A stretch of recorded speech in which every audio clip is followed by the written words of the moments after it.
Senhor presidente do Senado Federal, Rodrigo Pacheco, senhoras senadoras e senhores senadores, profissionais da imprensa, ouvintes da rádio e telespectadores da TV Senado, começo o meu pronunciamento com um cumprimento muito especial aos servidores desta casa, pelo seu dia como servidor público, representando todos os servidores públicos do Brasil.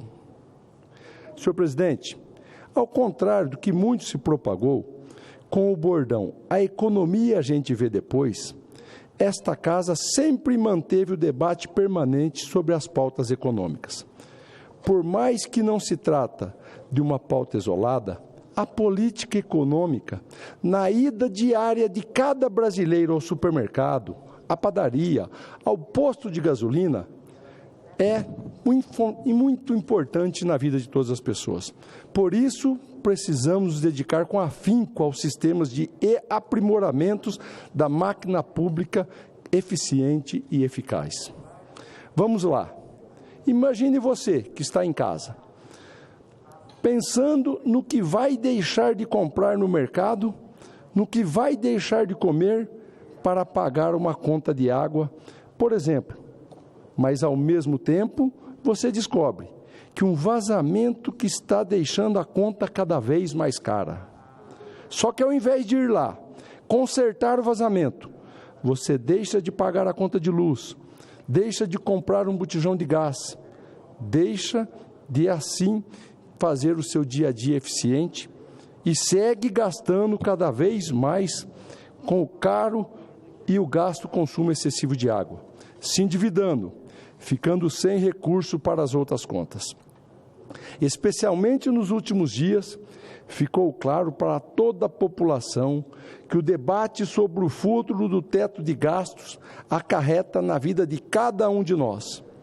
E os efeitos, ou nervosismos, como alguns disseram, no mercado, não são meros números na televisão ou nos jornais. O efeito é aquele que a gente vê no carrinho, aliás, na sacolinha de compras, porque encher um carrinho é algo de luxo para poucos. Então, não dá para tolerar mais vazamentos na máquina pública. E a despeito das reformas que são absolutamente necessárias, temos medidas simples que podem e devem ser adotadas, senhor presidente.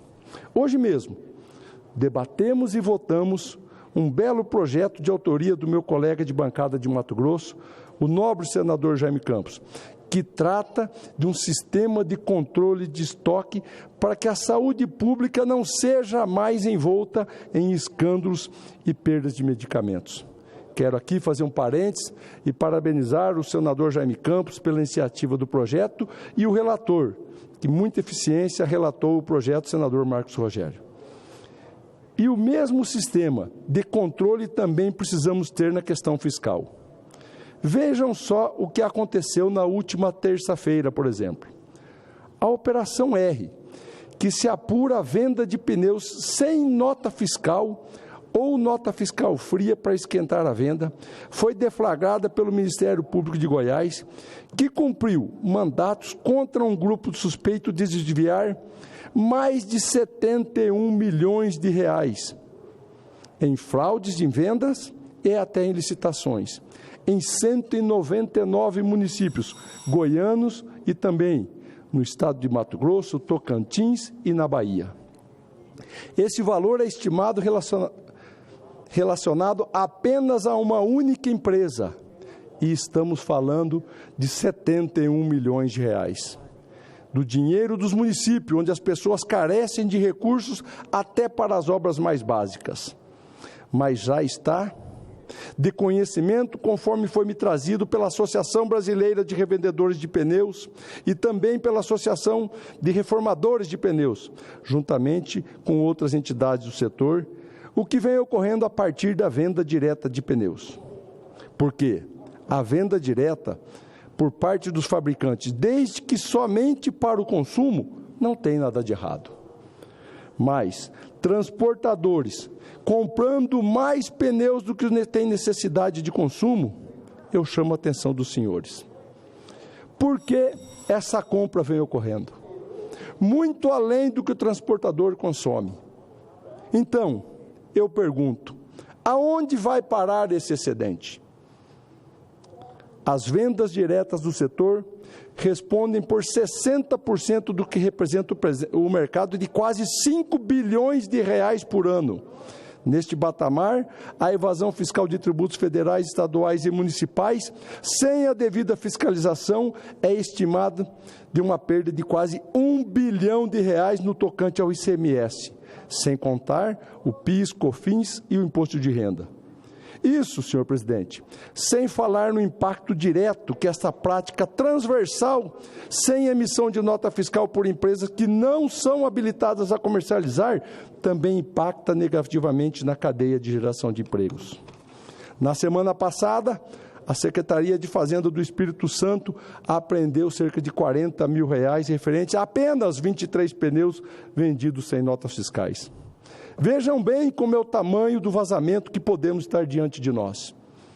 Não são meras coincidências, não são fatos isolados, senador Nelsinho Trade. Se está acontecendo no Goiás, no meu estado de Mato Grosso, no Espírito Santo, no Tocantins e na Bahia, nós devemos estar atentos, porque pode ser um fato generalizado no comércio de pneus sem nota fiscal desse país.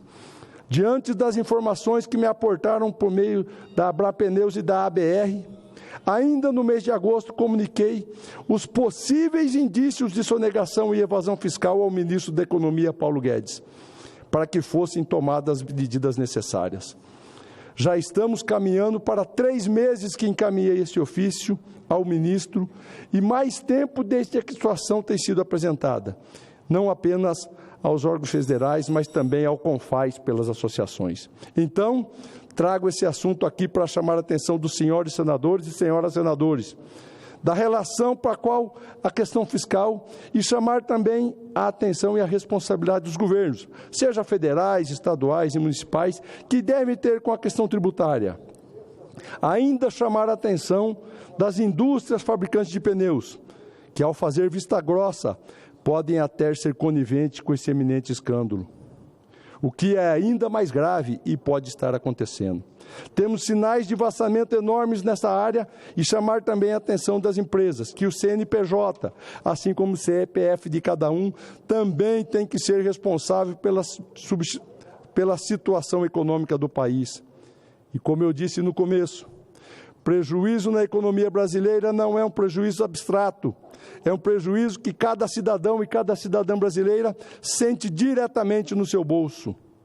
O exemplo que trago aqui neste plenário hoje, mais que apresentar o Ministério da Economia há 70 dias, vai se aclareando diante dos fatos recentes, com a relação à Cefaz no Espírito Santo e a Operação R no estado de Goiás e no estado de Mato Grosso.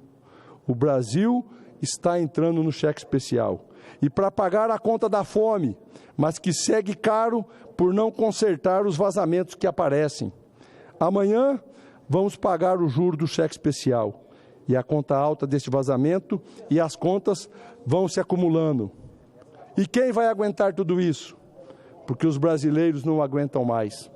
Faço um clamor aqui, para que nós, nessa casa pública e política, nos debrucemos como temos feito nas melhorias da eficiência da máquina pública para o uso de sistemas e tecnologias mais eficientes, a favor de uma fiscalização adequada, mas, sobretudo, aos órgãos responsáveis, para que não façam vistas grossas aos milhões de reais que pertencem aos cofres públicos e oferecem serviços públicos à população. O assunto é grave, senhor presidente, e nós não devemos omitir. Muito obrigado pela paciência e a compreensão dos nossos colegas. Obrigado, senador Carlos Fávaro. O próximo orador inscrito, o senador Marcelo Castro.